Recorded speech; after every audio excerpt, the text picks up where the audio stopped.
Gandang umaga, kaibigan. Napakabuti ng Diyos sa atin sa umagang ito, December 11, Wednesday, 2024. God bless sa buong Catholic community nationwide. Napakabuti ng Lord sa atin. Medyo maganda ang panahon ngayon, bagamat dito sa Negros ay pumutok kahapon ng Canlaon Volcano at nagsisipaglikas ang mga residente doon. Patuloy natin panalangin ang Canlaon. Di natin alam kung may mga ano pa yan, may pagkilos pa. Mahalaga sa ngayon yung ating mga residente, malapit dyan, yung mga municipalities malapit dyan sa bulkan ng Canlaon, ay sana po'y makapag-ingat sila. At ipagdasal natin yung mga LGUs sa kanilang effort na ginagawa ho para tulungan ng ating mga kababayan dyan sa malapit dyan sa Canlaon na bulkan. Opo. God bless mga kapatid. Kayo po ay nasa broadcast na Kainos Life. Broadcast mula rito sa Negros Occidental. Purihin ang Panginoon Diyos sapagkat napakabuti ng Lord sa atin. Tabayan na natin maya-maya si kapatid na Apple para pagunahan po tayo sa pananalangin at para sa ating Saint of the Day. Okay, tignan natin kung nandiyan na si kapatid na Apple.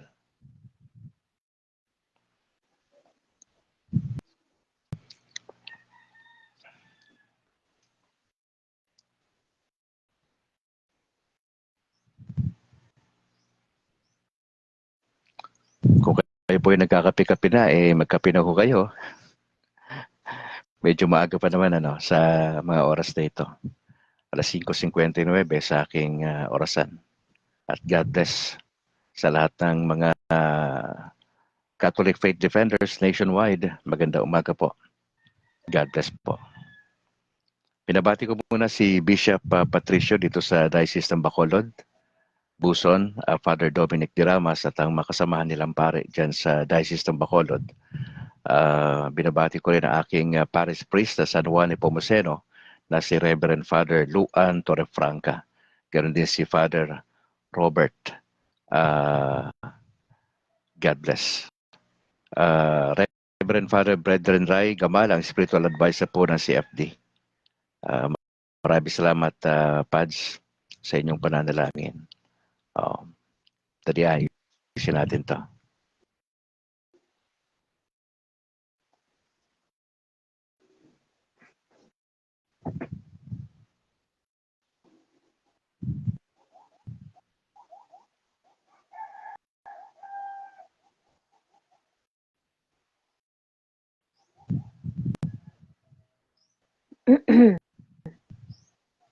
Tingnan natin siya na lumabas dito sa ating camera.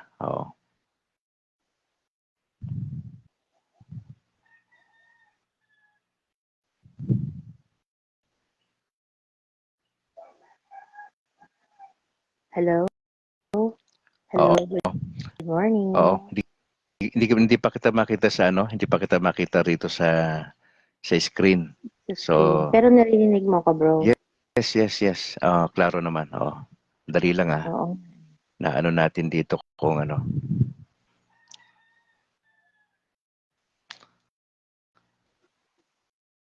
Mukhang may technical difficulties tayo sa ito yung laging natin ito yung laging problema. Pwede namang wala kang video, kaya lang parang mas maganda kung may video, nakikita ka di ba? Dali lang Nakalagay dito kasi dali Ito yung challenge natin lagi. Okay lang naman, bro, kung wala tayong video para makapag-start na rin tayo. Sige kapatid. Sige. Go ahead mga kapatid, si Sister Apple. Pangunahan po tayo sa pananalangin at para po sa ating Saint of the Day. Just go ahead, Apple. Good morning. Okay. Good morning po sa ating lahat. Good morning unang-una sa ating Panginoon. Mm-hmm. At good morning din sa lahat ng mga live viewers natin.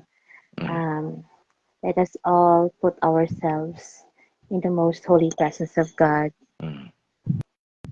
In the name of the Father, and of the Son, and Holy of the Spirit. Holy Spirit. Amen. Amen. Let us profess our faith. I believe in one God, the Father Almighty, maker of heaven and earth, of all things visible and invisible. I believe in one Lord Jesus Christ, the only begotten Son of God, born of the Father, Father, before all before ages, all ages, God from God God, from God, light from light, light from light, true God from true true God from God, true God, begotten, not begotten, not made, made, consubstantial with consubstantial the with the Father. Father. Through him Through him, all things were all made. things were made, For us men as men, and for our for our salvation, salvation. he came Down down from from heaven, heaven, and by the Holy Spirit was incarnate of the gathered of Virgin the Virgin Mary, Mary. and became man. For our Our sake sake he was was crucified crucified, under Pontius Pontius Pilate. Pilate, He suffered death suffered death, and was and was buried, buried, and rose and rose again on the again on third the day third in day accordance with the with the Scriptures. Scriptures. He ascended into heaven, and is seated Is at the seated right at the hand right of the hand of the Father. Father. He He will will come again come in again in glory to glory. judge the living and the dead, and his kingdom Will will have have no end. no end.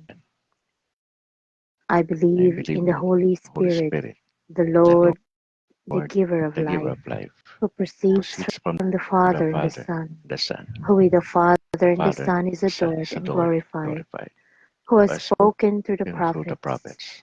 I I believe in believe in one one holy, holy, Catholic, and Catholic, and Apostolic Apostolic Church. Church. I I confess confess one one baptism baptism for the for forgiveness the of forgiveness of sins, sins. and I look I look forward forward to the to the resurrection of the resurrection of dead the dead and the and the life of life of the the world world to to come. come. Amen. Amen.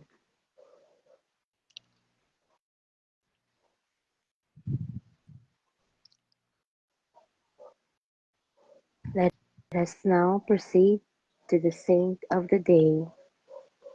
Today is December 11 of 2024. It is Wednesday, the second week of Advent.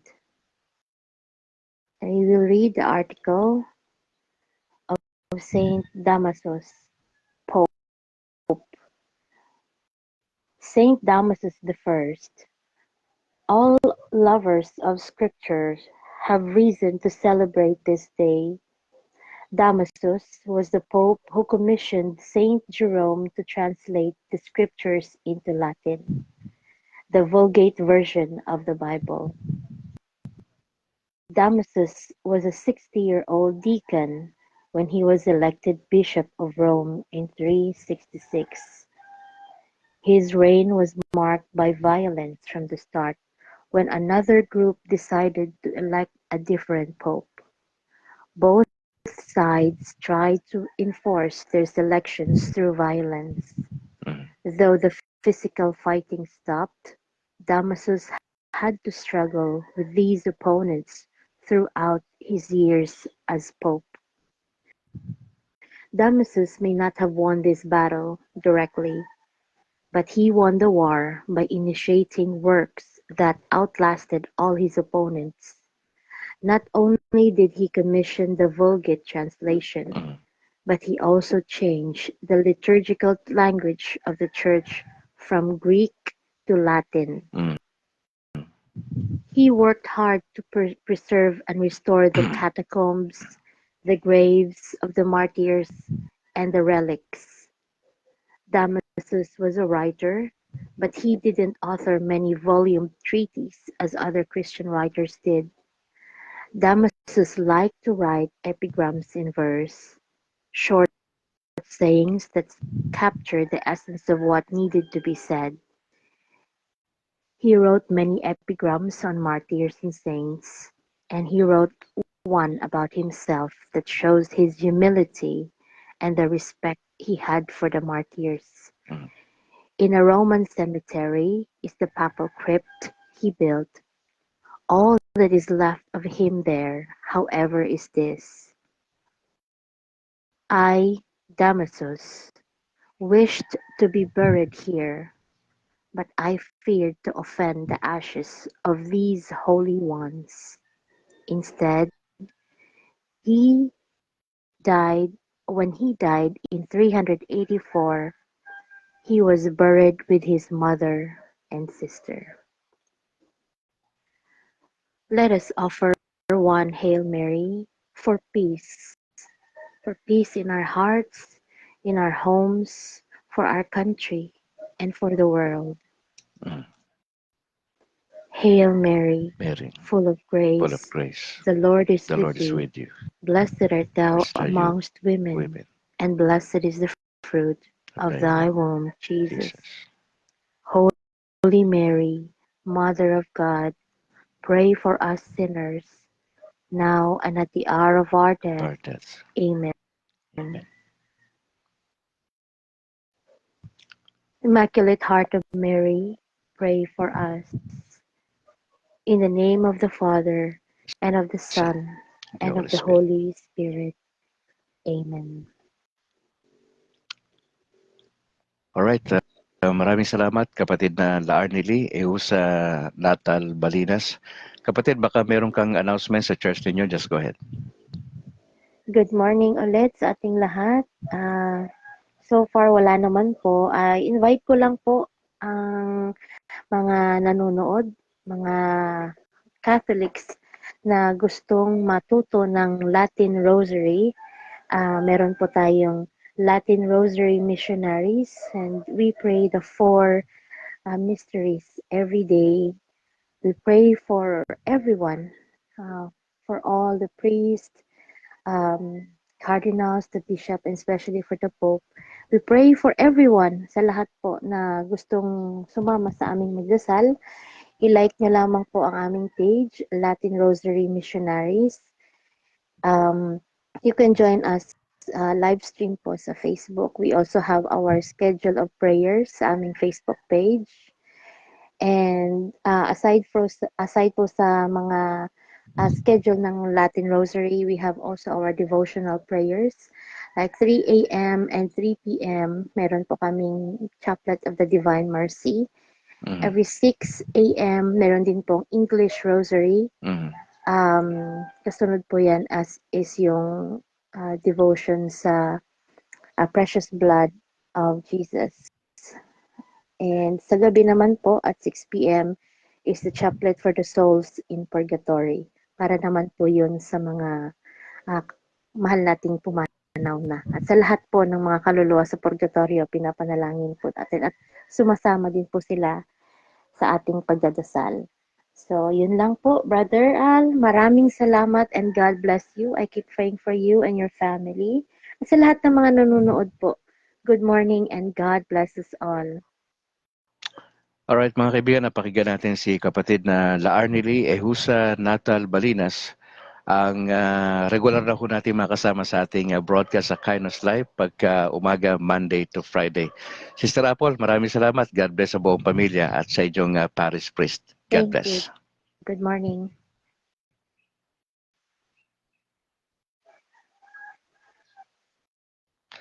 Alright mga kapatid, diretso na po tayo sa ating reflection for today. Magandang umaga Jenny B. and Clote Calixtro. God bless us kay Pastor at samahan hawa kayo ng Panginoon Diyos sa maghapong ito at sa inyong pagtuturo sa paaralan. God bless. Matthew 11 para sa ating reflections for today, verse 28 to 30 po tayo. I'm reading from sa ibang version po ito, mga kapatid. If you are tired from carrying heavy burdens, sabi ni Jesus, now come to me and I will give you rest. Take the yoke I gave you, put it on your shoulders, and learn from me. I am gentle and humble, and you will find rest.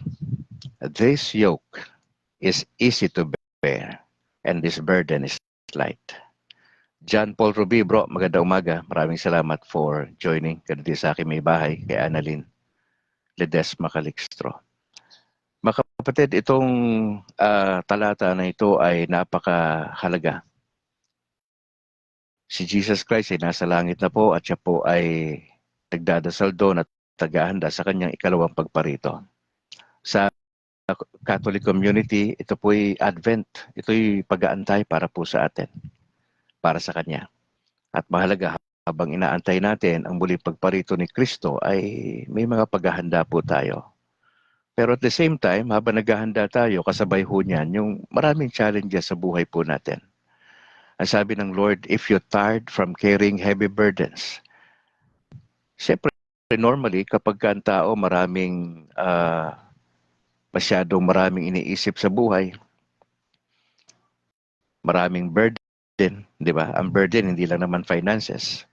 Even yung relationship, yung mga anak na probably na napupunta sa ibang mga bagay, into drugs, probably, mas mga illicit relationship, mga walang focus na kabataan, burden yan para sa parents eh. Opo. Sa Catholic community, majority sa mga Katoliko, walang masyadong nga kaseryosohan sa pananampalataya.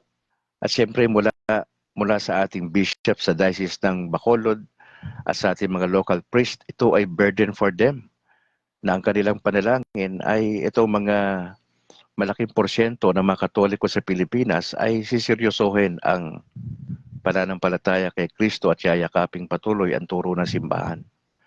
Ang sabi ng Lord, if you're tired from carrying heavy burdens, matagal ka na probably may sakit.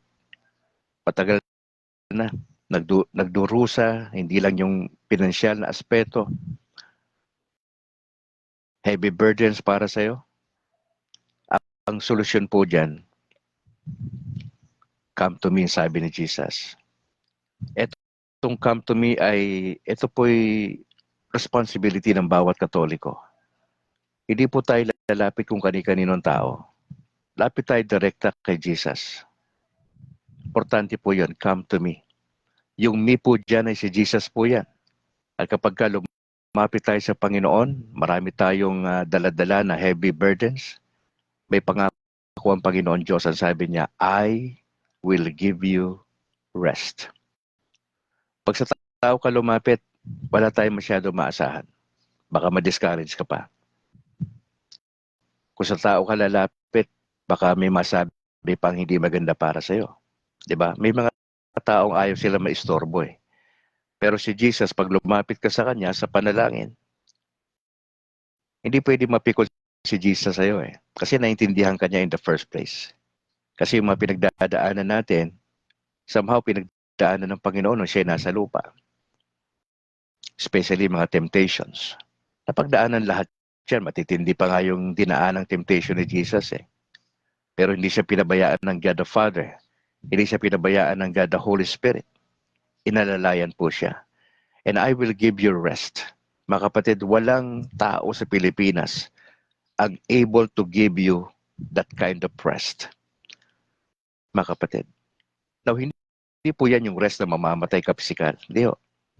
Habang pasan mo yung different burdens sa taon na ito, mga anak mo na walang focus sa pag-aaral, kapitbahay mo na walang iniisip kundi mga sarili lang nila, kasama mo sa trabaho ng mga toxic, di ba? Burden niya sa isang banda. Kasama mo sa simbahan na parang walang pakialam, minsan nagmimisa na yung mga anak nila. Takbo ng takbo habang nagmimisa, may ingay, di ba? Minsan ano yun burden yun in a sense na parang di nila alam yung dapat gagawin nila kapag may misa. Di ba? Itong hamon na ito na come to me, ito ay bukas para sa lahat ng Catholic community. Pero bakit minsan ayaw natin lumapit sa Panginoon? Number one, ma-pride kasi tayo. Isipin natin, ba't ako lalapit sa Panginoon? Wala naman siyang ginagawa sa problema ko. Parang ganun eh. Ba't ako lalapit kay Jesus? Ang tagal ko nang pinagpipray ito, wala naman nangyayari. Naiinis tayo sa Panginoon, di ba? May ganung attitude eh. Porke ba hindi ka pa pinangagaling sa sakit mo hindi ka nalalapit kay Jesus. Tataas na yung pride mo. Ito lang gusto ko sabihin, fellow Catholics. Wala po tayo pagmamalaki sa Diyos. Opo, wala po. Hindi natin siya pwedeng utusan. Alam niya yung mas makakabuti sa atin. Etong come to me, trabaho natin to. It is our responsibility to come to Jesus. Although dumadaan tayo sa kanyang nanay, kay Mama Mary, di ba? Dumadaan tayo dyan. sinasabi natin, ipanalangin po ninyo kami na gusto natin sabihin na hindi natin sinasamba si Mary. Ina-adore natin siya bilang nanay ni Jesus. At siya po yung nanay ng simbahan. Siyempre yung nanay yan, may respeto ka sa nanay mo eh. Doon may direkta tayo sa God the Father sa prayers natin. Pero hindi naman masama na mag-ask tayo ng dasal para sa sa ina ni Jesus. Hindi mo masama yan. Hindi mo masama. Hindi ba close sila ni Jesus? Si Mama Mary saka si Jesus, close yan sila. Di ba? Mag-ina yan eh. Hindi mo pwedeng baliwalain yung nanay. Di ba? Malaki yung role ni Virgin Mary sa buhay ni Jesus. Di ba? Come to me, lalapit tayo sa Panginoon mga kapatid. At ang pangako, I will give you rest. Bahala si Lord dyan. May karamdaman po kayo. It seems parang ano ka na, napapagod ka na. Babaeng Katoliko, magandang umaga po. God bless. Sa inyong mga kasamahan. I will give you rest. Hindi kaya ibigay ni BBM yan, ng ating Vice President. Hindi yan pwede ibigay nung tinapos mo na kurso at yung investment mong malaki sa bangko. Hindi. Ang mayaman nga sa Pilipinas, wala pong kapayapaan yan eh. Iniisip lang nila paano sila yayaman. Invest ng invest, pero lumalapit ba sila sa Diyos? Probably hindi. Kasi may pera sila at malakas. Maganda trabaho nila at negosyo. Basically, bibihira lumalapit sa Diyos eh. Kasi nga may pride. Malakas pa katawan eh. Pero sinasabi ko nga, okay, pag kayo po ay nagdadialysis na, pag kayo po ay may cancer na, yung ubod yabangin ninyo, hindi kayo ubra sa Diyos.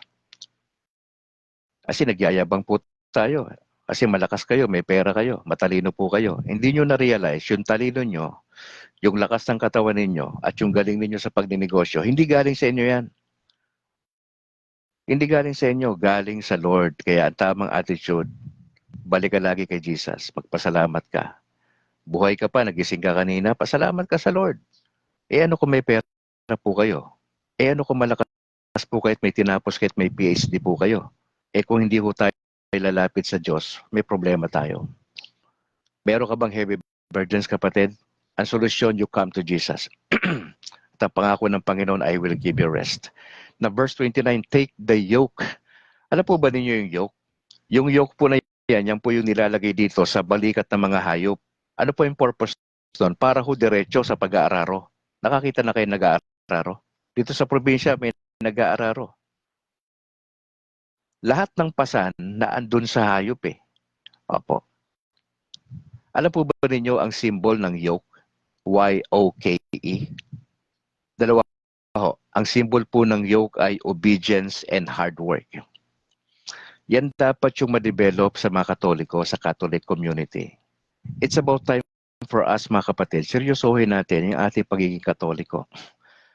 Kailangan natin sumunod. Kanino? Sa Panginoon. Pangalawa, sa turo ng simbahan. Obedience and hard work. Ang kaligtasan, pinagtatrabahuhan po yan eh. Yung mga sinasabi ng Protestante at Evangelical na pwede mo matiyak agad ng kaligtasan mo. Sa ating mga Katoliko, kung gusto mo matiyak yung kaligtasan mo sa langit, dapat obedient ka. At nagpipersevere ka sa unahan, sa gitna, at sa kamatayan mo bago ka mamatay. Magpipersevere ka. At yung pagpipersevere ay trabaho po natin. Yung pagiging obedient, trabaho natin ito. Now, gone are the days na pasimba-simba lang tayo sa misa. Ito, ako, nag-expect ako sa 16 to 24, Misa de Gallo. Looking forward na makadalo kami dyan, buong pamilya. Pero mga kapatid, hindi lang tayo dapat active sa pagdalo sa misa. Paggawa ng mabuti sa kapwa. Hindi lang tayo yumayakap sa turo ng simbahan.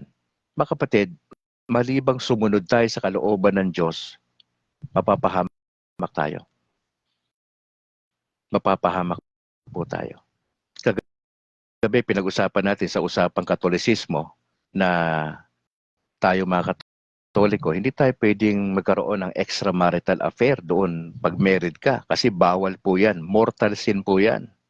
Pag may partner ka na at may mga sideline ka pa sa iba, hindi pwede. Sa Catholic community, maraming gumagawa niyan. Iwan mo na yan. Bitawan mo na yung relasyon na yan. Kasi hindi ka pupunta sa langit pag nagbababad ka sa ganyang kasalanan. Mortal sin yan, mga kapatid. Hindi po pwede.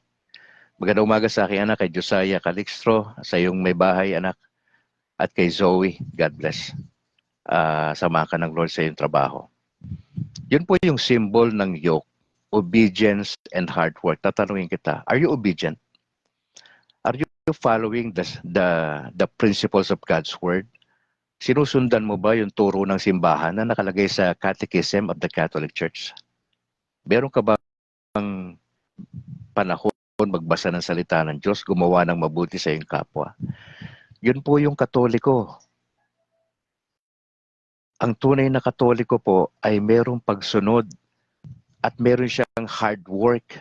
Pinagtatrabahuhan niya yung mga bagay-bagay para pag namatay ho tayo, pwede nating masabi, na-accomplish ko yung kalooban ng Diyos para sa aking buhay. Sabi ng Lord, put it on your shoulders and learn from me. Hindi lang sinabi ng Lord na come to me, kundi sabi ng Panginoon, put it on your shoulders. Ilagay mo sa balikat mo yung pamatok, sa Tagalog ng yoke, pamatok. Ilagay mo yan sa balikat mo at matuto ka mula sa akin. Hindi tayo matututo pag ma-pride po tayo. Hindi tayo matututo kung ayaw nating sumunod. Yun lang naman ang problema sa Katoliko, sa Catholic community. Paano tayo susunod? Mamimili ka between sa bisyo at doon sa pagiging maayos na buhay. Nasaan ka? Ikaw ang pipili niyan. Gusto ng banal na espiritu, maging maayos po tayo. But you have to choose. Doon ka ba? Saan ka? Sasagod ka ba sa evil? You have to choose. May free will tayo. Hindi ka pinupwersa ng Diyos sa sumunod sa Kanya. Walang pwersahan. Diba sa Genesis, sa mga unang magulang natin, binigay ng Diyos yung malinaw na instruction eh. At binigay din ng Lord, kapag ka sila sumuway, may punishment. Klaro sa kanila yon sa unang mga magulang. Pero dahil na-exercise nila yung free will nila ng matagal ng panahon, wala pong kinalaman ng Diyos sa pagbagsak nila. Bagamat alam ng Diyos na gagawin nila yon, pero hinayaan sila ng Diyos na exercise nila yung will, yung free will ng tao. May free will tayo. Ito, napapakinggan mo itong broadcast na to. Nasa iyo naman yan kung mananatili ka rito hanggang sa matapos. Di ba? You have the free will. Kung makikinig ka kay Brad Calix o hindi. Sa lahat ng mga misa na inaatinan mo, napapakinggan mong homily, nasa iyo naman yon. Kung makikinig ka o habang nag-homily yung pari ninyo, nagsiselfone ka, you have the free will. Pero disobedient ka pagka ganon. Kaya sinasabi ko nga, huwag na ho kayo umatin sa misa kung hindi ho kayo magsiseryoso. Kasi ang misa, hindi po yan check ng attendance lang eh. Check. Pakita ka sa pari mo. Pero ang gusto ng mga pari, susunod tayo sa pamantayan ng salita ng Diyos. Obedient po tayo. At meron po tayong hard work. Ang kaligtasan, mga kapatid, di ba? 30 tenses yan eh. We have been saved. Tapos na yon. We are being saved sa kasalukuyan. At yung tayo ay maliligtas doon sa future. Pinagtatrabahuhan po yan, mga kapatid. Hindi po yan yung pangako ng mga protestante at evangelical na pagka tinanggap mo si Kristo, tapos na boxing. Maski na magpakasala ka pa, sa langit ang punta mo. Walang ganyan turo sa simbahan. Maski na Katoliko ka pa, nabinyagan ka, na-confirm ka ng bishop, at kung meron kang apostolate o ministry, pero hindi ka sumusunod sa kalooban ng Diyos, palabas lang lahat yan. Pwede ka mapunta sa impyerno. Bakit? Nominal Christian ka eh. Banching-banching ka lang eh. Alam mo nang importante yung pagdalo sa misa, binabaliwala mo. Nauna na yung party kaysa yung misa. May mga gawain sa simbahan, hindi ka nag-i-involve sa apostolate. Wala kang ministry. Anong plano mo? Magsisimba ka lang kasi parents mo? Attendance lang ba? Kaya ka magpupunta sa misa? Hindi po dapat. Put it on your shoulders and learn from me. Mga kapatid, kailan natin matuto? Alam ko, ang pwersa ng Diablo kaaway, laging bumubulong sa atin. Araw-araw, eto, at this very moment, habang nakikinig ka sa akin, maraming binubulong, nilalagay, pinapasok ang enemy sa mind mo. I-reject mo yan sa pangalan ng Panginoong Yesus. Put it on your shoulders, yung yoke na ito. Yung yoke ay symbol ng obedience and hard work. Put it on your shoulders and learn from me. Learn from Jesus, mga kapatid. Ano pa ba yung meron kay Jesus? Sabi niya, I am gentle and humble. Kung meron ho tayong gagayahin sa buhay na to, dapat example natin si Jesus. Napaka-obedient. Wala pong kasalanan nung siya nasa lupa. Siya po tinem, pero hindi po siya nagkasala. Siya po ay gentle and humble. And you will find rest, ang sabi dito ni Jesus. Makakaroon ka ng kapayapaan, pero may gagawin ka. Anong gagawin mo? You come to Jesus. Unless you come to Jesus, wala kang kapahingahan. Unless you come to Jesus, yung mga burdens mo yan, walang mangyayari dyan. Mananatiling pasan-pasan mo ang mundo dahil sa kayabangan natin, dahil sa pride po natin. Hindi ho yan kalooban ng Lord. Ang kalooban ng Lord sa atin, sa buong Catholic community nationwide, let us all come to Jesus. At huwag din natin baliwalain yung nanay niya, si Mama Mary. Importante ho yung role. Okay, you can come to Jesus directly, pero you ask the prayers yung kanyang nanay. Okay po, importante po yan. Let us come to Jesus at ang kanyang promise, I will give you rest. Pangalawang pinagagawa sa atin, take the yoke. Our responsibilities is to come to Jesus, number one. Pangalawa, let us all take the yoke. Yung symbol ng yoke ay obedience and hard work. May assignment tayo. Hanggat di pa dumarating si Jesus, may assignment tayo to obey. Not only to trust, but we have to trust and obey kay Jesus. At ang kanyang pangako, I will give you rest. Ano pa sinasabi pangatlo? Learn from me. Yun po yung utos dito eh. Learn from me. Tatlo. You come to Jesus, number one. Pangalawa, you take the yoke. The yoke is symbol of obedience and hard work. Pangatlo, learn from Jesus. Sinasabi rito, be a student. Maging estudyante ka, apprentice ka. Habang nabubuhay ka sa lupa. Estudyante po tayo. Let us learn from Jesus. Pastor Ray Navarro, magandang umaga po sa buong pamilya, sa buong kongregasyon. Let us learn from Jesus, mga kapatid. Now, may hirapan tayong gawin ito. Etong come to Jesus, take the yoke, the symbol of obedience and hard work, and learn from Jesus kung may pride tayo. Yan lang naman yung parang wall sa Catholic faith, mga kapatid. Mayor Rodriguez Acohedo, magandang umaga sa buong pamilya. Yun po yung wall para hindi ho tayo maging productive this year at sa coming years. Wala tayo ba example maliban kay Jesus? Pag tao tinignan mo, ma-stumble ka. Pag yung mga paligid mo habang nagmimisa, makikita mo, yung mga nagpapasaway doon habang nagmimisa, ma-stumble ka. Baka hindi ka na dumalo sa ibang sa misa at pumunta ka sa ibang simbahan para dumalo kasi nakikita mo yung tao mga nagpapasaway, di ba? Let us focus our attention to Jesus Christ. Ang pangako ng Lord, magbibigay siya ng kapayapaan sa atin. At ang sabi ng Lord, etong yoke na ito, this yoke is easy to bear. Okay? Kasi kung mabigat yan, hindi sasabihin ng Panginoon na put it on your shoulders. Kung mabigat ang yoke, hindi niya na kailangan sabihin yan. Pero ginagarantihan tayo ng Panginoon, magaan itong yoke. Bumibigat lang naman yan pag disobedient tayo eh. Gumagaan ang yoke kapag meron kang tiwala sa Panginoon Diyos. You submit everything to Jesus. May sakit po kayo, wala kayong magawa dyan. Malaki ng gastos ninyo. Kayo ay suki ng ospital. sa private pa kayo pumupunta. Talaga mawawalan ho kayo ng pera. John Francis Donal Bonghilino. Magandang umaga, bro. This yoke is easy to bear and this burden is light. Mga kapatid, as I close,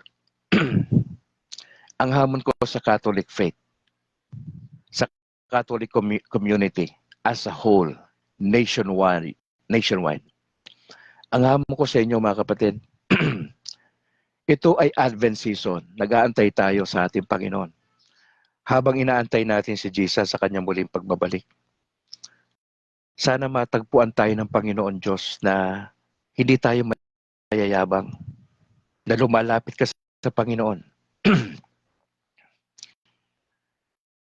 Na pinapasan mo yung yoke na symbol ng obedience and hard work. At gusto mong matuto kay Jesus araw-araw. Sapagkat si Jesus ay gentle and humble at ang kanyang pangako, kapag ginawa mo itong tatlong responsibilidad na ito, na lumapit kay Jesus, pasanin yung yoke, and learn from me, ang pangako ng Panginoon Diyos, I will give you rest. The reason why may mga anxiety po tayo, depression, oppression, disobedient po tayo minsan. Minsan gusto natin tayo nasusunod eh. Wala tayong paki doon sa homiling narinig natin ng Sunday. Lalabas ka ng simbahan, walang changes sa buhay. Hindi ho yan ang kalooban ng Diyos. Nandun po kayo sa loob ng bisyo. May mga extramarital affair po kayo na Katoliko. Hindi siya po pwede. May mga negosyo kayo pero hindi kayo honest sa pagpa-file ng tamang tax ninyo. Hindi ho yan po pwede. Nilagay po tayo ng Panginoon Diyos. Ibinalik tayo sa Catholic community. Ang aking misyon ay para turuan, alalayan, i-encourage ang buong Catholic community nationwide sa kung ano ba ang dapat na attitude natin lagi sa araw-araw. Sa araw-araw. Nasa tamang simbahan ka sapagkat si Kristo ang nagtatag ng Katolikong simbahan. May tama kang aral sapagkat meron tayong magisterium. May tama tayong doktrina. Pero aanhin mo ang tamang doktrina. Aanhin mo ang tamang founder kung disobedient ka sa kalooban ng Diyos. Hindi ba sinasabi ni Jesus, if you love me, you will keep my commandments. Ang ibig sabihin nun, yung obedience natin eh. Kaya itong yoke na ito na symbol ng obedience and hard work, ito yung assignment natin habang inaantay natin si Jesus. Huwag tayong nominal na Catholic na Kristiyano sa area mo. Hindi. Habang nag-aantay tayo sa Panginoon Diyos, araw-araw tayo sumusunod sa biyaya niya na magpipersevere tayo sa gitna at sa dulo. Malalaman mo ligtas ka sa dulo.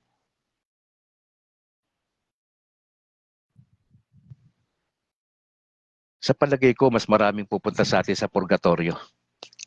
At least, pag nasa purgatorio ka, meron kang katiyakan na papunta ka sa langit. Kaysa mag-assume ka ngayon na papunta ka sa langit, pero ang buhay mo, impyerno. Hindi pwede. Pag disobedient ka, maski na nabinyagan ka pa, maski na na-confirm ka ng bishop, pag nagdi-disobey ka at nabubuhay ka sa mortal sin, impyerno pa rin ang bagsak mo. Di ka ba natatakot? Impyerno pa rin ang bagsak mo, maski na Katoliko ka? Ano sila sabi ni Brad Alex, seryosohin mo yung pananampalataya mo kay Jesus. Matatapos na yung taon ng 2024. Anong plano mo? Nominal Christian lang? Passive na Kristiyano? Wala tayong effort sa holy living? Hindi pwede. Yung holy living na ito, magsimula sa bishop natin, pababa sa mga kaparian, sa mga lay ministers at sa mga parishioners yan. Lahat tayo, obligasyon nating mabuhay ng may kabanalan. Hindi mo magagawa yan kung hindi ka lalapit kay Jesus. Pangalawa, kung hindi mo papasanin yung yoke na symbol ng obedience and hard work. At kung hindi tayo matututo bilang estudyante sa harapan ng ating Panginoon. Ang yoke na ito ay easy to bear and this burden is light. I am appealing to you, Catholic community nationwide. May purpose si Jesus kung bakit niya ako'y binalik sa simbahang itinayo ng ating Panginoong Yesus. Para samahan kayo sa journey natin. Di ba may nakalagay dyan, hashtag journeying together. Journeying present tense. Nagjo-journey tayong sabay-sabay. Papunta rin sa dulo. Walang iwanan to. Walang iwanan. Let us journey together. May purpose si Lord bakit ako ibinalik sa simbahang Katoliko. May purpose si Lord. Samahan niyo ako sa ating journey. Sa gitna hanggang sa dulo. Hanggang sa dumating ang Panginoong Yesus. Magpursige tayo. Magpursige tayo mga kapatid. Kung wala ho kayong ministry, wala kayong apostolate, kausapin nyo yung local priest ninyo. Dapat involved ka sa ministry. May apostolate ka. Hindi po pwedeng wala kang ministry. Hindi ka looban ng Diyos na pasimba-simba ka lang sa misa. Hindi yan check na attendance. It's more than that. It's more than that. Kailangan involved ka sa ministry. Mga kapatid, ang aking challenge, sa lahat ng mga tatay nationwide, if you are a Catholic, be a genuine or authentic Catholic. Seryosohin mo. You talk to your priest, be involved, maging member ka ng CFD, Catholic Faith Defender. Kailangan natin ipaglaban yung ating pananampalataya kontra doon sa mga hindi naniniwala. Dapat handa ka ipaliwanag at depensahan ang aral ng simbahan. Importante yan. Matagal na panahon na ignorante ang mga Katoliko. Hindi alam ang salita ng Diyos. Hindi alam ang aral ng simbahan. Kaya sila napunta sa iba't ibang sekta at iba't ibang denominasyon. Dapat mong aralin yung turo ng simbahan. Dapat mong depensahan. Paano mo didepensahan kung di mo nga alam? Magsisimula ka na siseryosohin ang Christian life mo kay Jesus. Pangalawa, dapat matuto ka ng aral ng simbahan. At nandito kami ng mga Catholic Faith Defenders para alalayan po kayo, ituro sa inyo ano ba ang turo ng simbahan. Hindi lang ng Bible. Meron tayong tradition. Meron tayong magisterium. Tatlo ho yan. Kompleto po tayo. Hindi lang tayo sa Bible. May sacred tradition tayo at meron tayong magisterium. Yung interpretation tapos na. Tapos na. Ginawa na po yan ng College of Bishop kasama si Pope. Tapos na ang interpretation. Kaya po yun ang hamon ko sa inyo, especially sa mga tatay. Seryosohin nyo ang pananampalatayang Katoliko.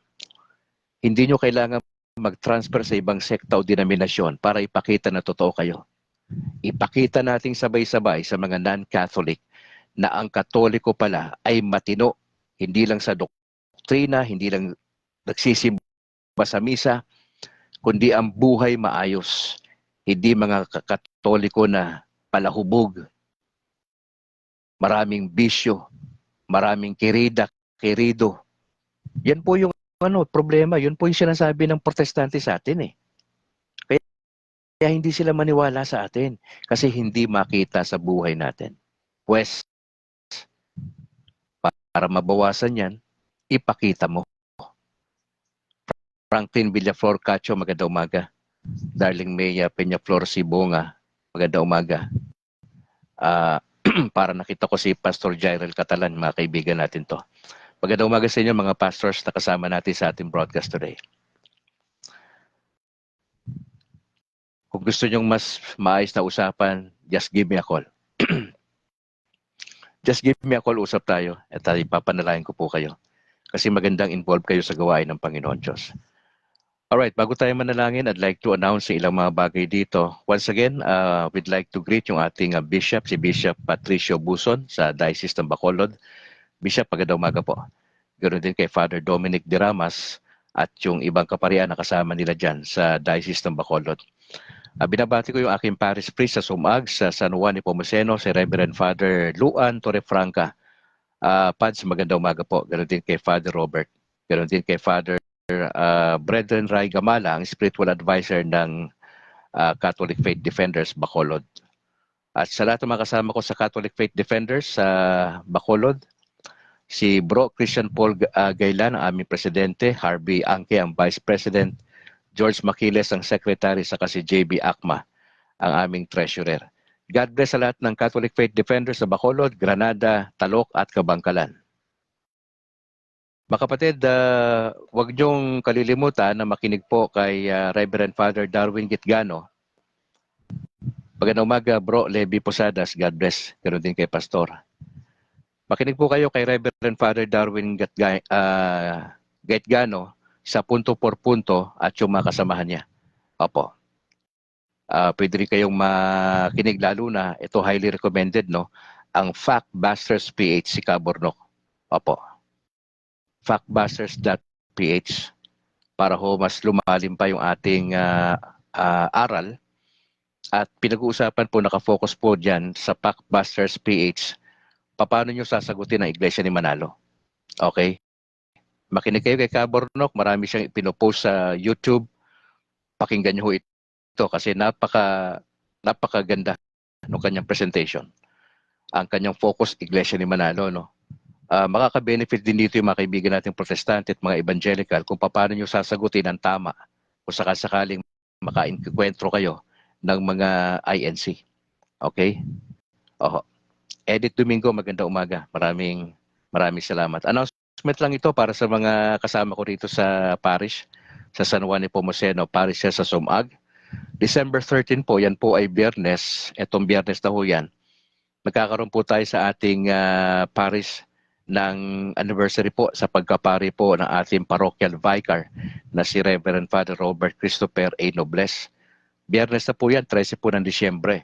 Magkakaroon po tayo ng Thanksgiving Mass, alas 5:30 ng hapon. Ha?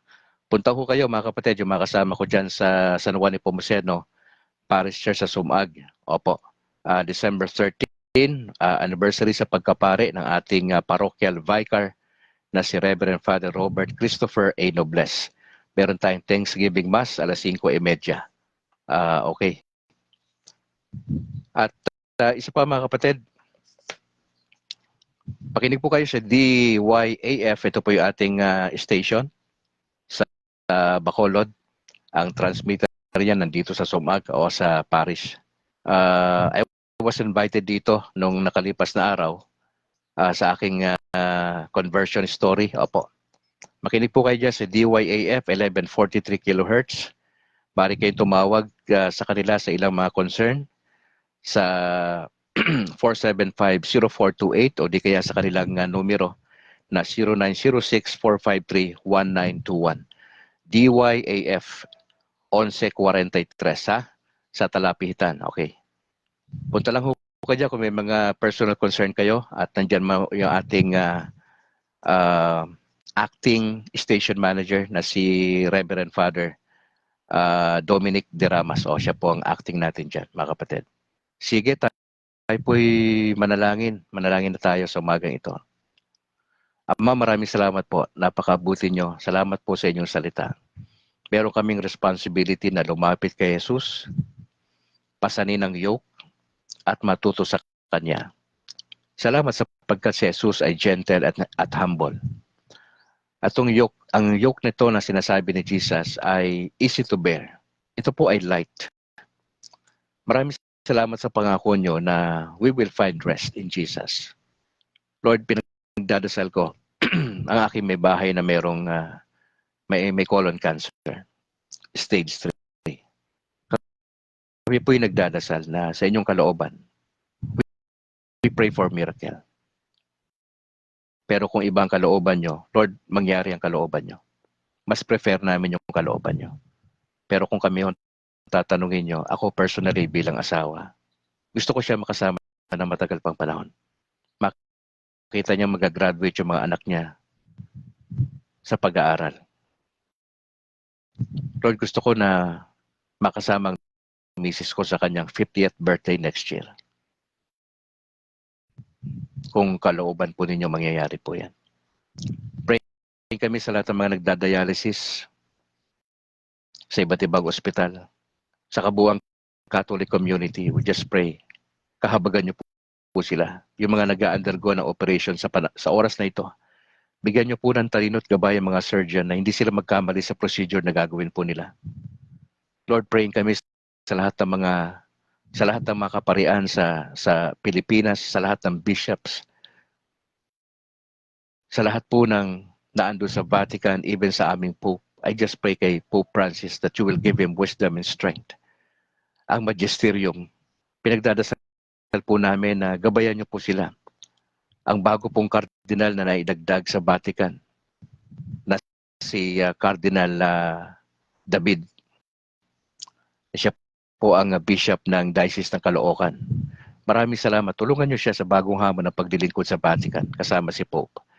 Nagdadasal po kami ng inyong patnubay, Ama, sa lahat ng kaparian sa Negros. Ilayo niyo po sila sa anumang temptations na magpapahina ng kanilang relasyon sa Diyos at pagiging ineffective sa gawain sa parish.